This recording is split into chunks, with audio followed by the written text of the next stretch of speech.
રાજકોટમાં 5મી જૂનથી 7મી જૂન સુધી દિવ્ય દરબાર અને સનાતન હનુમંત કથાનું આયોજન થઈ રહ્યું છે.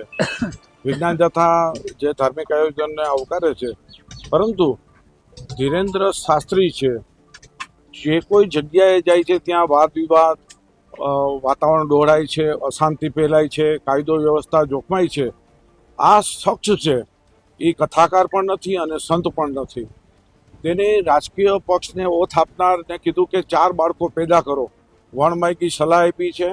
પોતે પણ જે લોકોમાં ખોટો દહેશત ઊભી કરે છે. વિજ્ઞાન જાથા એ નક્કી કર્યું છે કે આ કથા દરમિયાન એના વિરુદ્ધની અંદર સૂત્રોચ્ચાર, એ ધરણાનો કાર્યક્રમ અને જે પરચીની વાત કરે છે, દિવ્ય શક્તિની વાત છે, આ તમામ વસ્તુ અવૈજ્ઞાનિક, અવાસ્તવિક અને બોગસ છે. અમે 3 પ્રશ્નો પૂછવાના છીએ અને એના 3 પ્રશ્નોના સાચા અમારા વિજ્ઞાન મંચમાં આવીને સાબિત કરી આપે તો અમે 50 લાખનું અને 1 કરોડનું ઇનામ જાહેર કર્યું છે. અને જો એ સાચા પડે તો વિજ્ઞાન જાથા કાયમ માટે બંધની પણ જાહેરાત કરી દઈશું. અમને એમાં નિસંકોચ આ કથાકાર ધીરેન્દ્ર શાસ્ત્રીએ લોકોનું કલ્યાણ થાય, લોકોને સાવધાની થાય તેવું આજ સુધી એક પણ કૃત્ય કર્યું નથી. લોકોમાં દહેશત ફેલાવવા છે અને અશાંતિ ફેલાવવા સિવાય કોઈ કાર્યક્રમ આપ્યો નથી. આ માત્ર ને અંધશ્રદ્ધા ફેલાવવાનું ને ભ્રમ ફેલાવવાનું કામ કરે છે.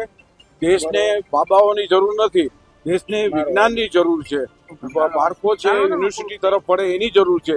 જ્યારે આ વ્યક્તિ છે, આ શખ્સ છે, લોકોમાં દ્વિધા ઉત્પન્ન કરી અને ગુમરાહ કરી અંધશ્રદ્ધા ફેલાવે છે. એટલે વિજ્ઞાન જાથા આ શખ્સનો સદૈવ વિરોધ કરવાનું છે. તો ખાસ કરીને સરકારે આ ભ્રમ ફેલાવવાના નામે એના અમે ગુનો દાખલ કરવાની પણ વિજ્ઞાન જાથા માગણી કરે છે. અને અત્યારે વડાપ્રધાને ઈંધણ બચાવવા માટેનું જે આહવાન આપ્યું છે તેની વિરુદ્ધનું આ કથાનું આયોજન છે. અહીંયા હજારો ને લાખો માણસો આવશે, વાહનોનો પેટ્રોલ ડીઝલનો વ્યય થશે, તો આ જવાબદારી કોની? અને આ વ્યક્તિ છે જ્યારે એરપોર્ટથી પોતે કથા સ્થળે આવશે ત્યારે હજારો વાહનો છે એ ત્યાંથી આવશે, એનો પેટ્રોલનો ડીઝલનો વ્યય થવાનો છે.